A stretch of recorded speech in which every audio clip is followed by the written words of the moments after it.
Buenos días, amigos televidentes de Coloquio Cultural. Como cada sábado estamos acá con ustedes en EN Televisión.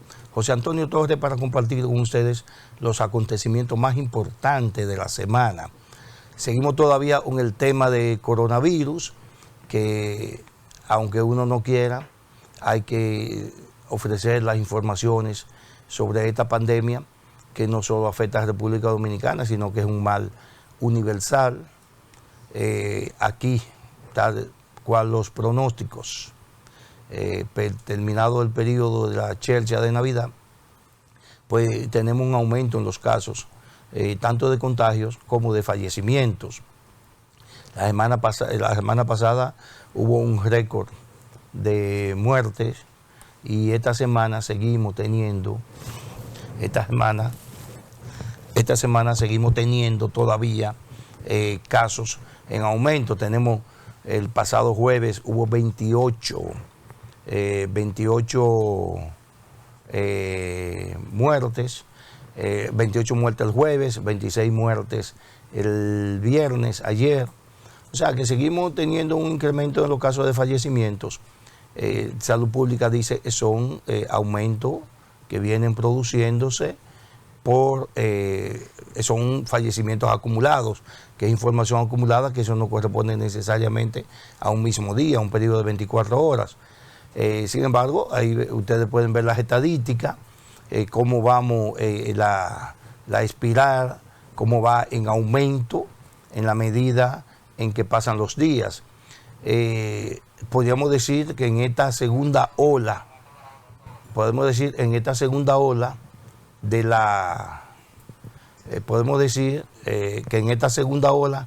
lo que es ya la pandemia, entonces hay un aumento y que podríamos estar llegando al pico de lo que es la segunda ola.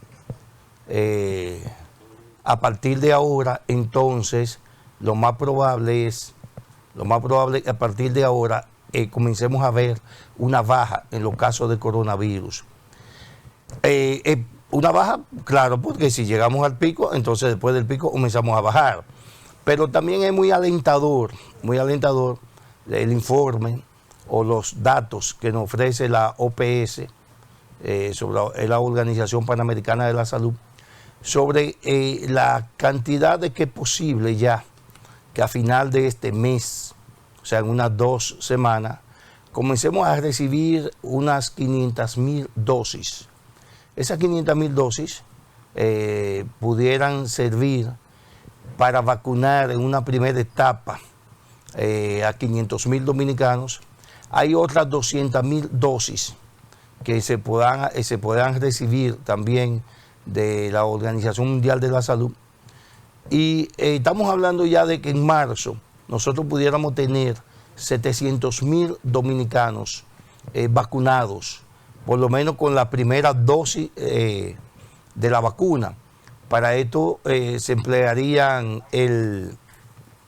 comenzaríamos a emplear, o como ha dicho ya el protocolo que han establecido las autoridades, es que en esta primera etapa se va a vacunar la población más vulnerable.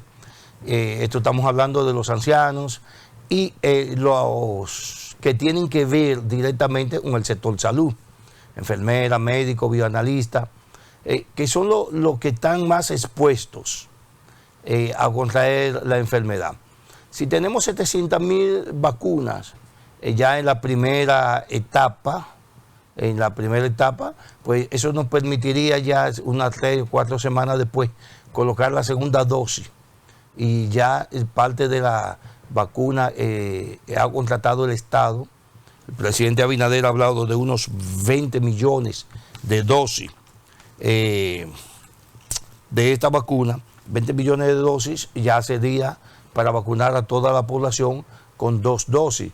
Recuerden que esta vacuna, para ser efectiva, cualquiera de las que hay aprobada, la de Pfizer,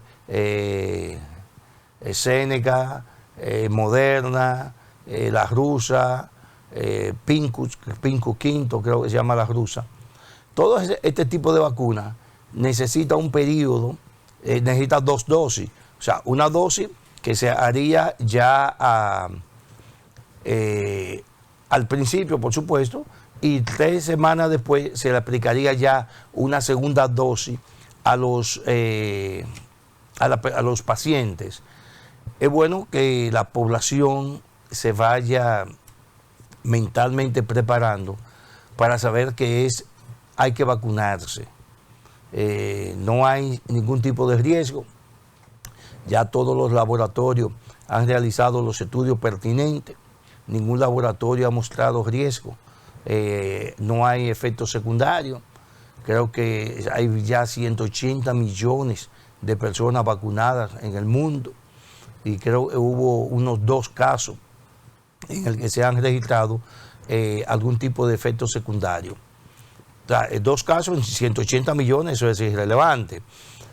Aquí, repito, tenemos que seguir preparados mentalmente para nosotros y nuestros parientes, para que en el momento en que las autoridades determinen el protocolo y determinen los lugares y la fecha de vacunación, hay que ir a vacunarse.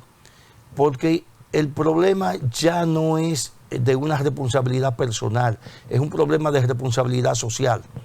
¿Por qué decimos responsabilidad social? Porque usted puede estar o no de acuerdo con la vacuna y usted no se vacuna. Pero está bien, usted es objeto de ser contaminado. De ser contagiado, se contaminó con el virus. Bueno, pues entonces usted es un ente de reproducción de esa contaminación. Entonces, ve que puede verse como una acción personal, al final tiene que ver como una responsabilidad social con sus hijos, con sus amigos, con sus vecinos, con su lugar de trabajo, su lugar de estudio. Entonces, la vacunación tiene que ser, no sé si el gobierno establecerá un mecanismo, como ha hecho algunos países, de que es obligatorio, otros lo han dejado de manera voluntaria, pero quienes lo han dejado de manera voluntaria por un asunto de conveniencia, porque los laboratorios han demostrado que no están en capacidad de suplir.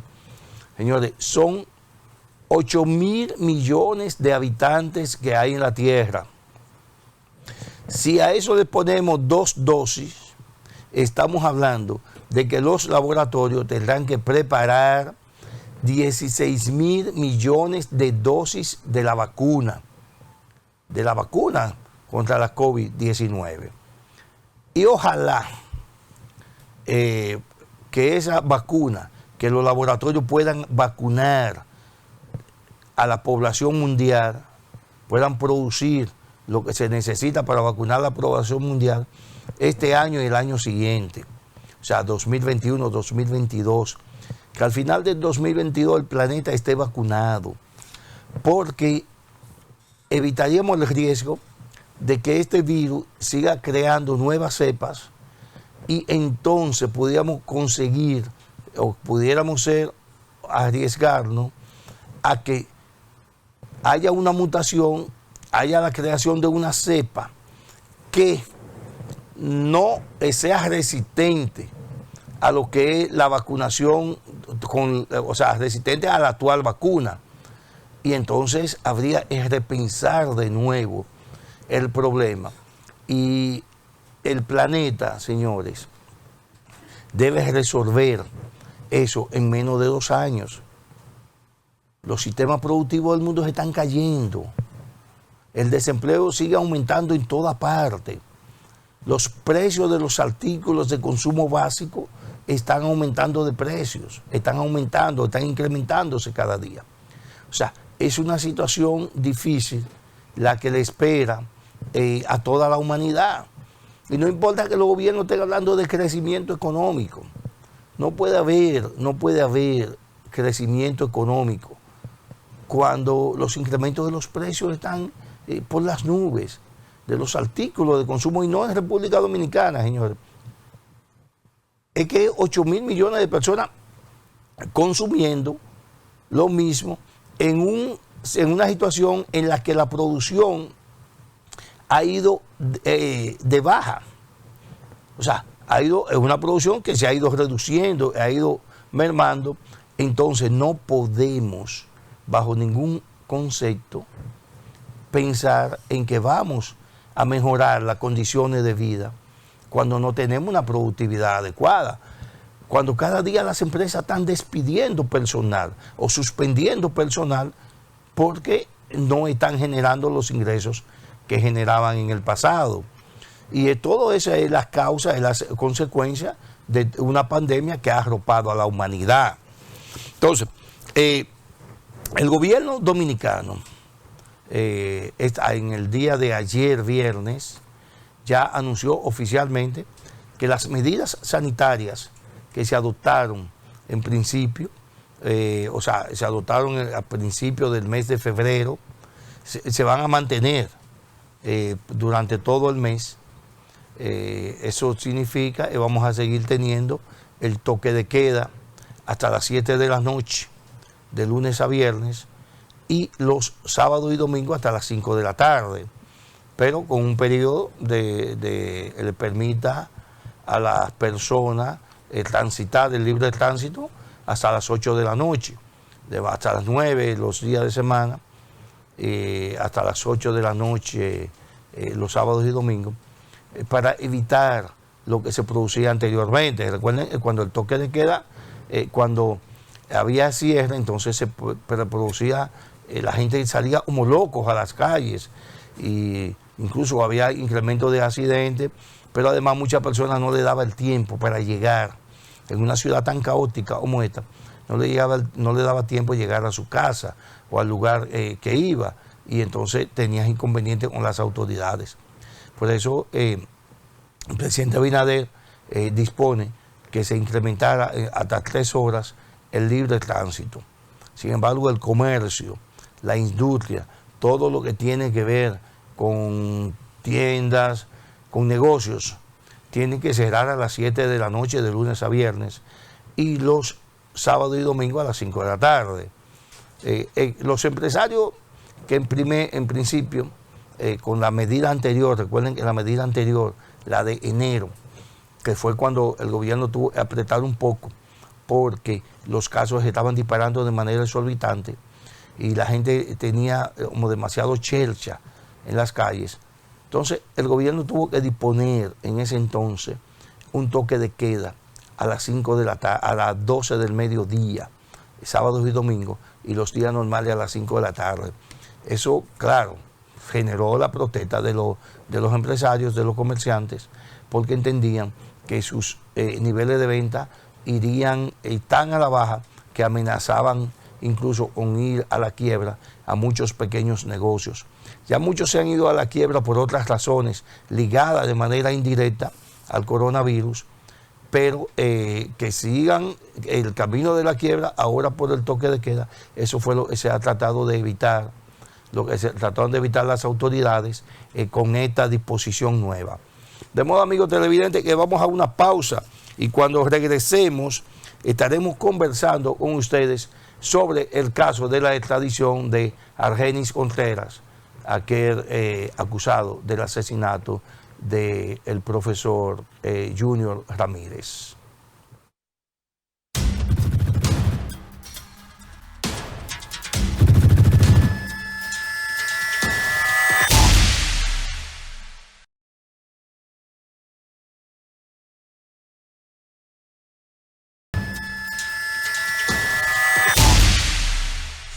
Bien, de regreso acá en Televisión, José Antonio Torres, Coloquio Cultural, ya para conversar ahora sobre un caso de lo más sonado durante el año 2017. Recuerden aquel asesinato del profesor universitario Junior Ramírez. Ese caso sonó mucho porque fue un caso que ligó al entonces director de la Oficina Metropolitana de Autobuses, la ONSA, y a otros empleados de la institución. Se dijo que Junior Ramírez había estado extorsionando con un expediente que tenía al director de la ONSA, y que eso motivó que fuera asesinado. Eso fue una de las hipótesis que se estuvieron planteando en principio. Pero, ¿qué pasó en ese caso? A quien se definió como el gatillero del caso, o sea, la persona realizó los disparos que mató al profesor, fue Argenis Contreras. Argenis Contreras logró salir del país y fue detenido en Estados Unidos, en Nueva York, precisamente. Allá, entonces, se acogió, lo mal aconsejaron, porque se acogió a la ley de migración.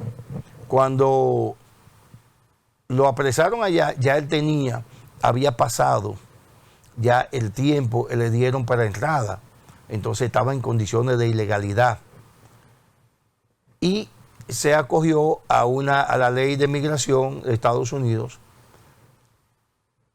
y entonces puso una barra de abogados para evitar su repatriación a República Dominicana, porque ya aquí él había sido mencionado en el caso como quien disparó contra el Junior Ramírez.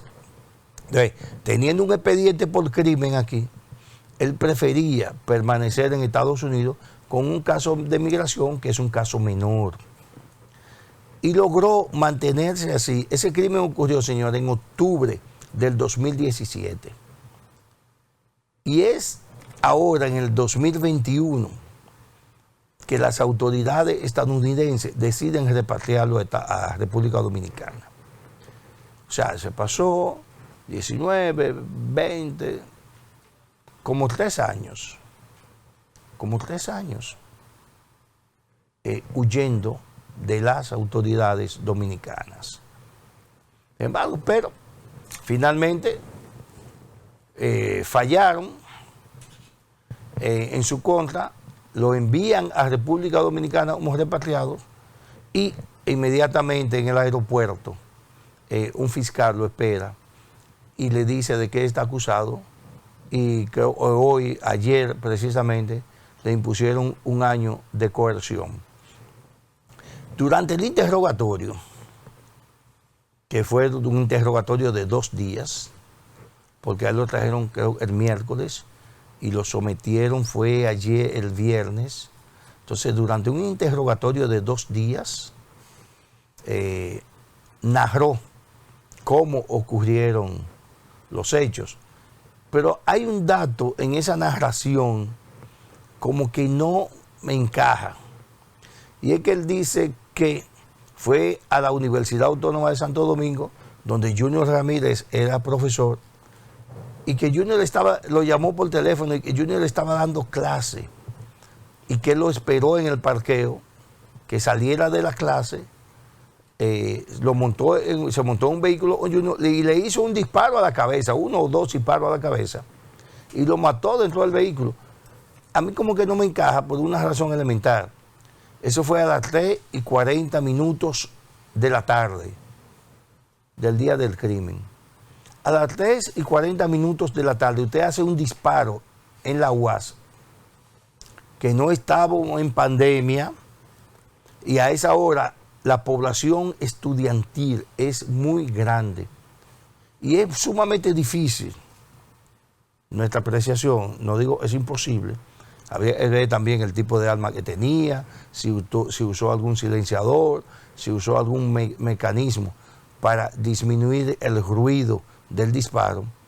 Pero es muy difícil que usted haga 2 disparos en el campus de la UAS en tiempo de docencia presencial, como era ese octubre del 2017, y que usted pueda salir sin llamar la atención. Pero eso fue lo que él declaró. Las autoridades están ahora, tienen 1 año para investigar su caso. Hay otros que ya fueron, no sé si están condenados o algo, no recuerdo, pero hay otros que sí, incluyendo el exdirector de la ONSA, que creo que le otorgaron una fianza en Navidad por motivo de salud o algo así. Pero hay otros dos cómplices de él que están en prisión. Están en prisión. Y él narra ahí que cómo ocurrieron los hechos, que llevó el vehículo, se lo llevó a su casa, él lo cerró en el baúl, el cadáver de Junior, que después buscó la colaboración de otra persona y que ahí deciden llevar el cuerpo, atarlo con bloques, creo que 2 bloques de cemento, atarlo y lanzarlo a una laguna en el kilómetro 22 de la autopista Duarte. Eso, imagino, por ahí hay muchos ríos, muchos riachuelos, y es ahí donde las autoridades encuentran el cadáver un par de días después. Es una tragedia.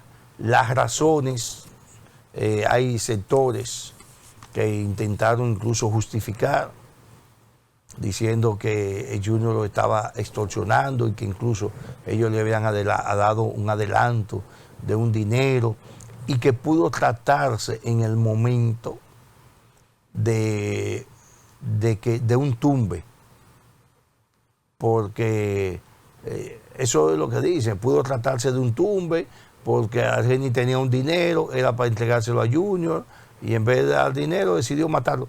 Pero todo eso, hay un año para investigar todo ese proceso.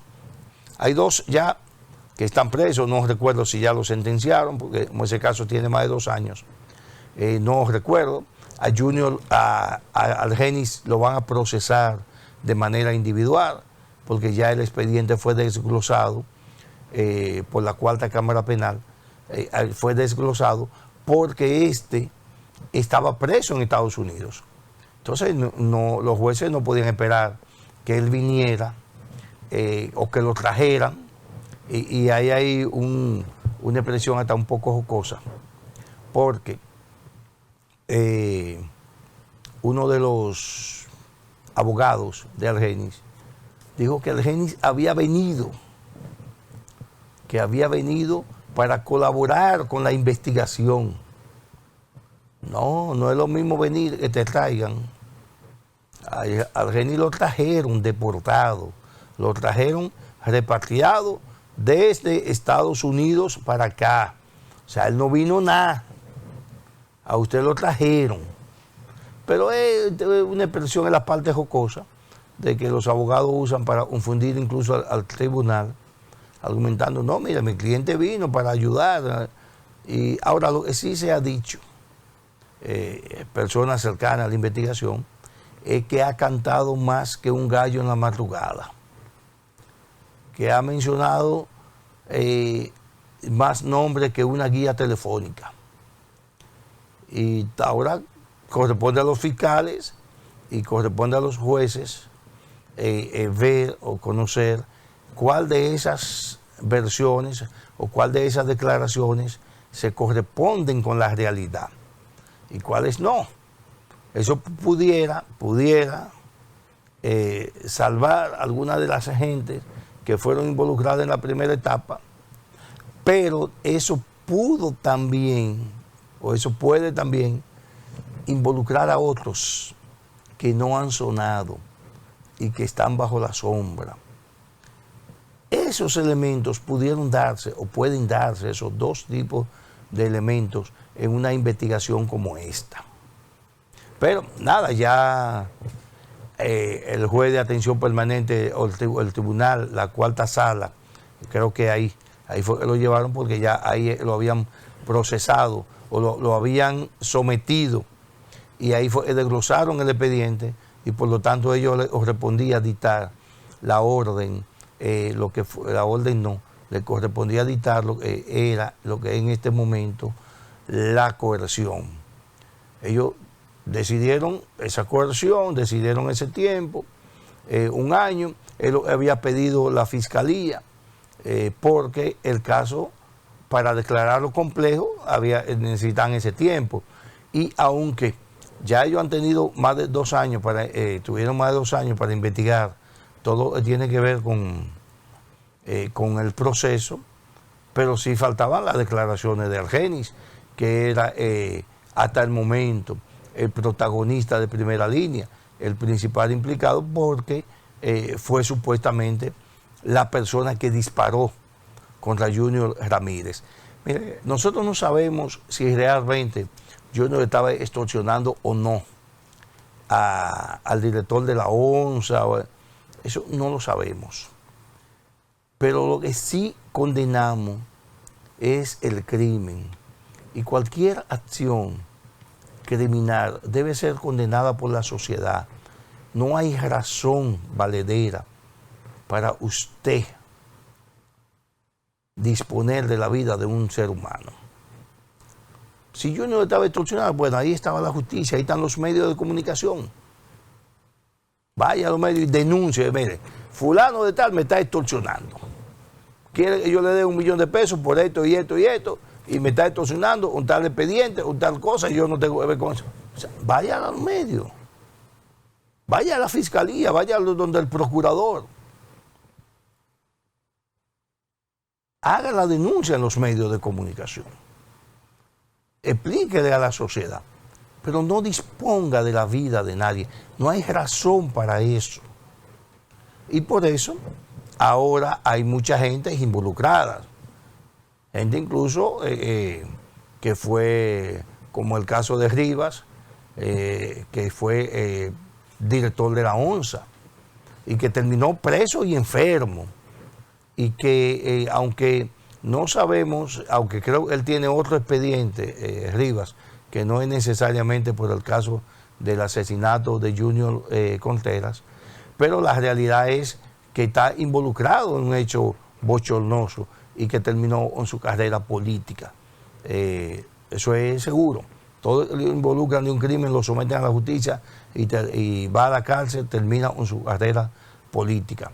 Esperamos que ya este proceso ahora corresponde a la parte de los tribunales decidir y a la fiscalía argumentar su acusación o justificarla. Seguimos con el caso, otro caso que no ha dejado de mantenerse en el tapete, es el caso de Odebrecht, pero de Odebrecht vamos a hablar en breve cuando después de esta pausa comercial. Vamos arriba, señor director.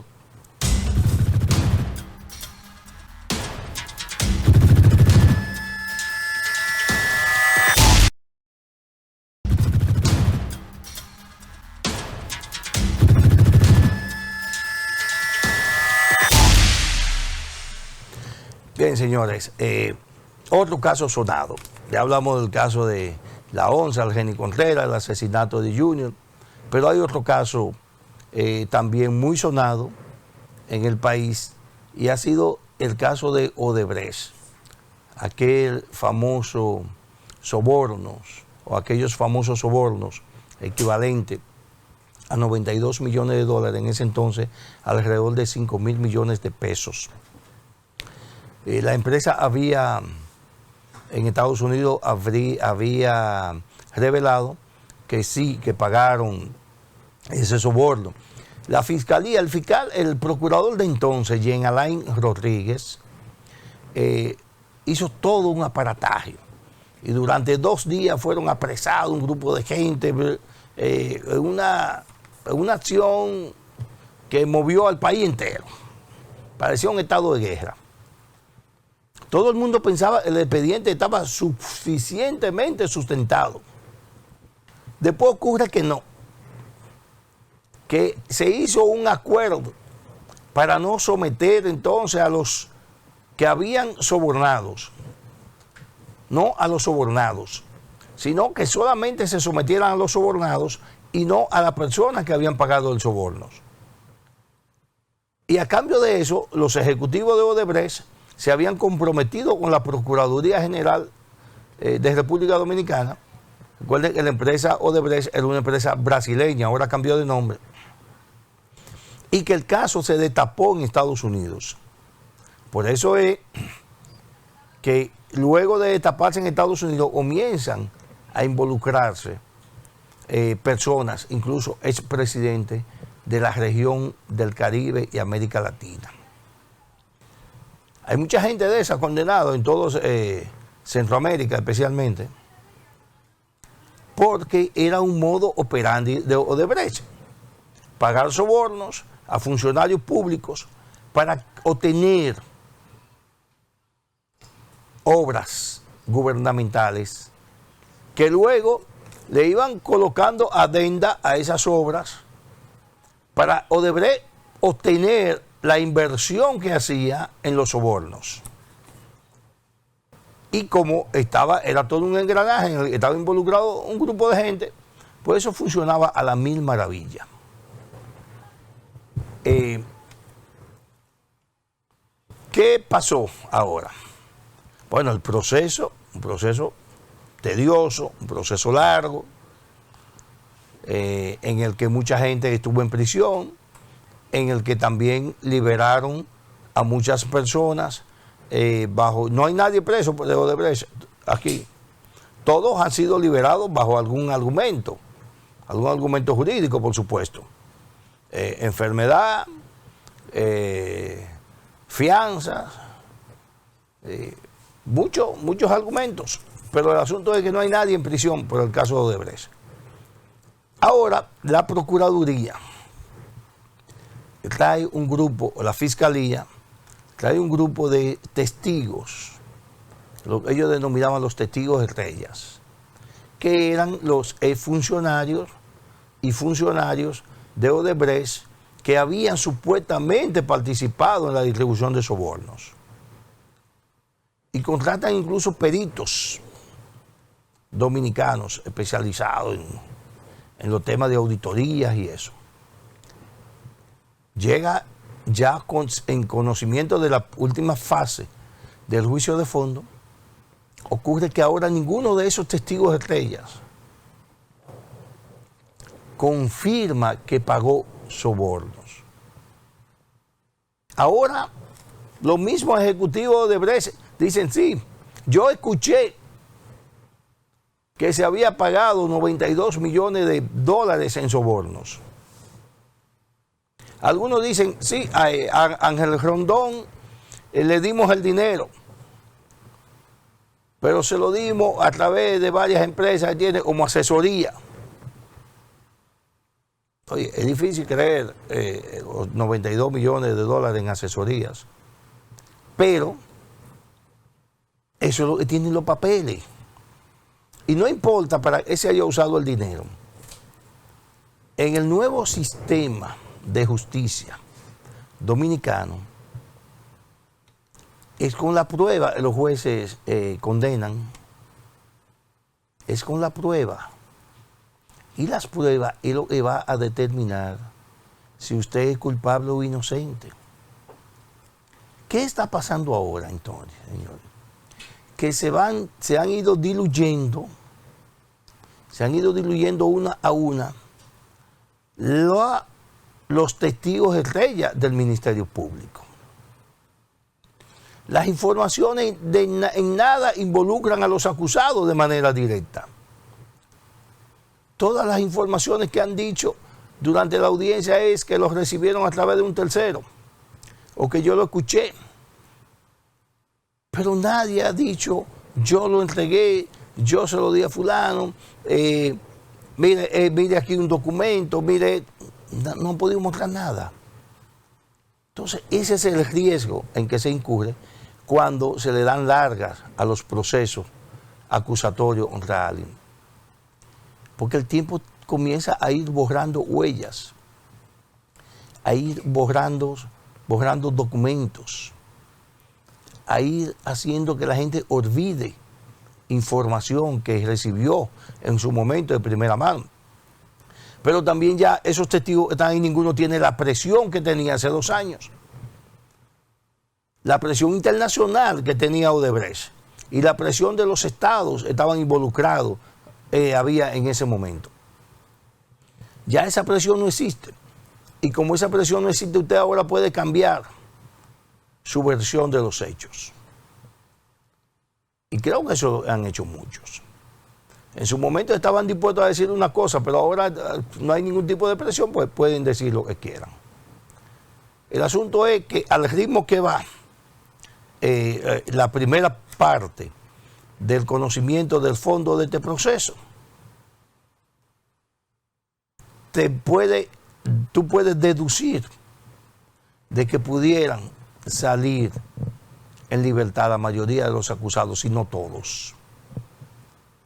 Porque lo que se ha sustentado con el tiempo es muy débil desde el punto de vista jurídico. Ahora, ahí hay gente que tiene otro problema, y es el problema de la condena de la sociedad. La sociedad ya lo condenó. Eso pasó muchas veces con Félix Bautista. Félix Bautista nadie pudo comprobarle ante justicia ningún acto de corrupción. Pero pregúntenle a la gente en la calle, ¿qué opina de Félix Bautista? Incluyendo en San Juan, donde ha ganado 2 veces la senaduría con mayoría absoluta. O sea, la gente vota por él, pero tiene una opinión diferente en términos personal. Tiene una opinión en términos personal y tiene otra opinión en materia electoral. Que eso ahí usted puede ver hasta dónde llega el clientelismo. Pero en el caso de Odebrecht se encamina a eso mismo, a que la mayoría, si no todos los implicados, pudieran salir en libertad y solamente tener la condena de la sociedad. Esa es la primera etapa. Veremos la semana que viene que el juicio va a entrar ya en otra etapa, ya en la segunda fase del conocimiento del fondo. Eso lo vamos a ver en la semana que viene, cómo ha ido evolucionando. Sin embargo, ahora sí podemos seguir diciéndole, señores, que ha vuelto a tomar carácter el tema de la docencia presencial. En un momento, en una situación difícil, porque es un momento en que los casos de fallecimientos por el COVID o por la COVID han ido aumentando en República Dominicana. Asimismo han ido aumentando también los casos de contagio. Pero hay una realidad. Por ejemplo, las escuelas, no todos los barrios presentan la misma situación. No todos los pueblos, no todas las provincias presentan el mismo escenario. Entonces, hay quienes han planteado, incluyendo organismos internacionales tan importantes como la UNICEF, que es el capítulo para la educación, la ciencia y la tecnología de las Naciones Unidas. Han planteado, mira, hay que ir viendo el protocolo, viendo la posibilidad de que los muchachos retornen a la escuela. Porque hay que ver que los resultados, ya hay estudios ya de UNICEF que han determinado que los estudios de la educación, los resultados de la educación a distancia no es lo que se esperaba. Y que los muchachos no están aprendiendo lo que se había trazado como estrategia, lo que se tenía en agenda, o lo que se pensaba que debían haber aprendido tener aprendido ya en este nivel. Eso es un informe de UNICEF y eso lo tiene el Ministerio de Educación y lo tiene el Ministerio de Salud, porque para eso se reunió con el Gabinete de Salud, el Ministerio de Educación, para buscar, analizar alguna fórmula. Nosotros creemos, señores, que una parte de la educación pudiera darse de manera presencial. Por ejemplo, lo que tiene que ver con ciencias. Hay que buscar la forma de que eso se haga presencial. Matemáticas, física, química, álgebra, geometría, trigonometría. O sea, son materias de ciencia que necesitan necesariamente la presencia de los muchachos en las aulas con un maestro. Entonces, hay otras materias que pudieran darse, pudieran continuarse ofreciendo a través de educación a distancia o a través de la televisión. O sea, a través de la televisión o a través del internet. pero no todas las materias pueden darse de manera por la red, por la web. No. Es difícil. Nosotros tenemos, señores, ahí están los estudios, las pruebas PISA que se han hecho. No hemos ocupado el último lugar 170 y pico, entre los de los aprendizajes, de los lugares más bajos del mundo, en los estudios PISA que se han hecho, las pruebas PISA, en lo que es matemática y lenguaje. Los muchachos, y eso era con la educación presencial, y ocupábamos el último lugar en aprendizaje. Y usted se imagina ahora, con la educación a distancia, con educación por televisión, el que aprendía 40% va a aprender 20%. Y si aprendiendo 40% estábamos en el último, en 20 vamos a estar mucho más detrás del último. Entonces, hay que poner énfasis en algunas materias fundamentales. ¿Qué pudiera hacerse? Bueno, la ADP se opuso de una vez, pero sabemos que esos son los maestros, un grupo de maestros vagos. Tienen 10 meses cobrando sin ir a un aula. Y le hablan ahora de hay posibilidad de ir a las aulas, ahí están pegando el grito al cielo. Que nos vamos a contaminar, pero viven chelchando en los colmadones. Y participando en fiestas y en giras. Pero este tema lo vamos a tratar ya con más amplitud en el programa de la próxima semana. Me imagino que esta semana van a seguir opinando varios sectores y expertos de la sociedad en temas educativos. Será pues, amigos televidentes, que el próximo sábado en EN Televisión estaremos a las 11 de la mañana con ustedes conversando sobre los temas más importantes aquí en Coloquio Cultural. Hasta la próxima semana y buen provecho.